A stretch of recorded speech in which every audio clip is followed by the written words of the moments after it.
On 22nd November 2022, Manchester United announced in a club statement that Cristiano Ronaldo would leave the club by mutual agreement immediately. This was imminent after the uncensored interview he had with Piers Morgan, where he brutally criticized the club and the manager Eric Ten Hag. This started speculations as to which club Cristiano was going to join. In the end, he made the decision to join Saudi side Al Nassr. Cristiano Ronaldo has been a world-class player for ages now and is certainly one of the greatest players, if not the greatest. Before rejoining Manchester United in 2021, he had been the superstar at every club he played for: Manchester United, Real Madrid, Juventus, and between 2006 and 2021, he didn't have a single bad season. In fact, he was so good that scoring under 40 goals a season was considered disappointing by his extremely high standards. Unfortunately, even the great Cristiano Ronaldo is affected by aging. We're getting so old.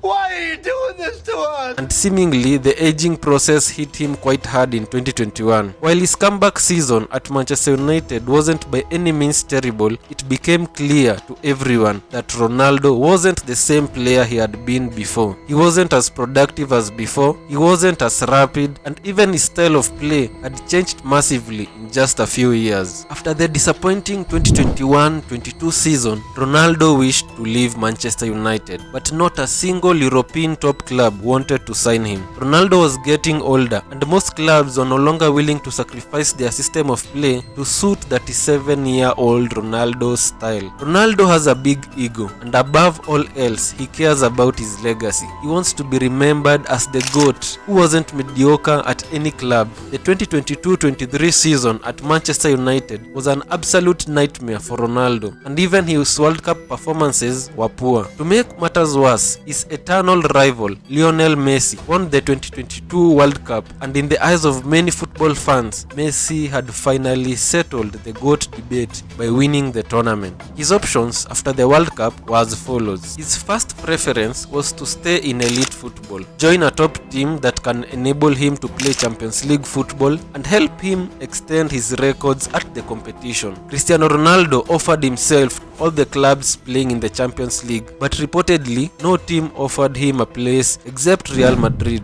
This information has been pretty much confirmed. Borussia Dortmund saying they too were offered Cristiano Ronaldo but were not interested in marketing at the moment. Real Madrid's offer to Cristiano was a very low salary. The information only says the salary he was offered was much lower than his previous salary. I infer the sum should be around or less than 6 million per year, making him earn less than players like Vinicius Jr., Benzema, Kroos, and Modric. The other condition was that he wasn't going to be a starting player. He would be expected to start on the bench most games. Vinicius and Benzema would remain starting players with a higher hierarchy than him. Chelsea was another option. New owner Todd Boehly met with Ronaldo's agent Jorge Mendes in the summer as he saw it as a good marketing opportunity for the club. Given Chelsea's goal-scoring issues that season, there would be a move to reignite the interest in the Portuguese star. However, with Chelsea looking towards a model of signing younger players, it will not be a move to match the new identity of the club going forward. Chelsea's brief interest in the summer ended as soon as then-manager Thomas Tuchel ruled out the idea, marking the beginning of his fallout with Todd Boehly. I have gone into more detail about that in this video right here. If you would like to watch it, I have left the link in the description. His first club, Sporting CP, would jump at the chance of a romantic return, but there is no way that the club would be able to pay his current wages. Speaking in October, coach Ruben Amorim said, "Everybody in Sporting dream with the return of Cristiano, but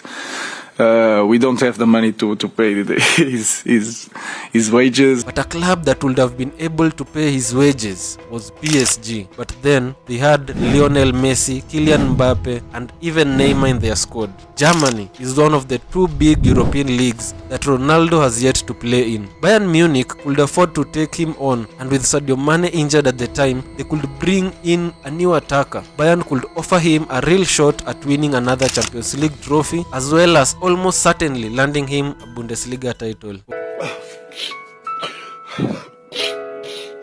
Again, Julian Nagelsmann's style of play could prove to be a roadblock to any move for Portugal's captain. The other option was to completely retire from football in shame. We all know Cristiano wasn't going to do that. So, what other choices did he have? Inter Miami. The MLS club owned by David Beckham would have been a lucrative option for Ronaldo, as well as one to aid his profile heading towards retirement. David Beckham had already discussed the possibility of signing Ronaldo.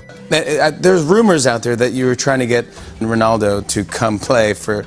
Yeah. Is that with the former Manchester United midfielder a key figure as owner of the MLS franchise? There was one problem though, and that was Miami was also reported to be exploring the option to sign Messi after his contract expired at PSG. The other option, of course, was Saudi Arabia with Al Nassr. The only serious interest in Ronaldo in the summer came from Saudi Arabia. While a move there would likely present the most lucrative option for him, it would also be a step down in terms of his remaining sporting ambition. Yeah, but we all know he chose them. So, money was the primary motivation. I gotta do it, man.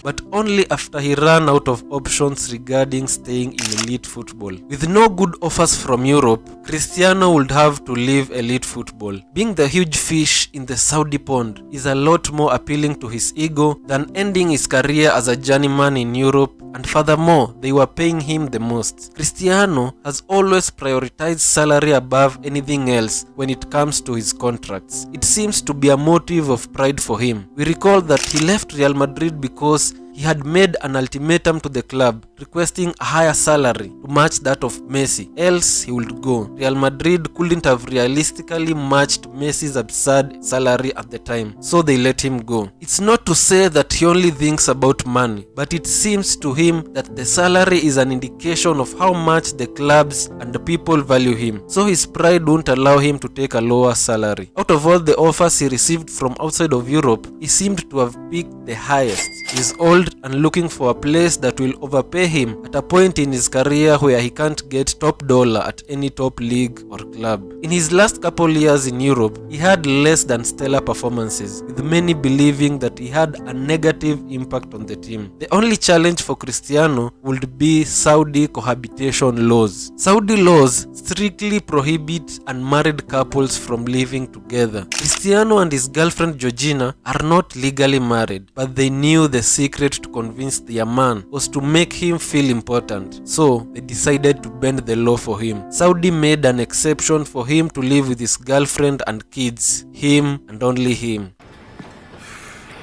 Yeah, I know you thought that this applies to all Saudi footballers. Shock on you, it's only Cristiano. In Saudi Arabia, he is the superstar. He breaks new records and continues to build his brand, all while earning over 200 million a year, making him not only the most paid footballer, but the most paid athlete. Signing for Al Nassr did not only give him a lot of money, but it also allowed him to improve his legacy.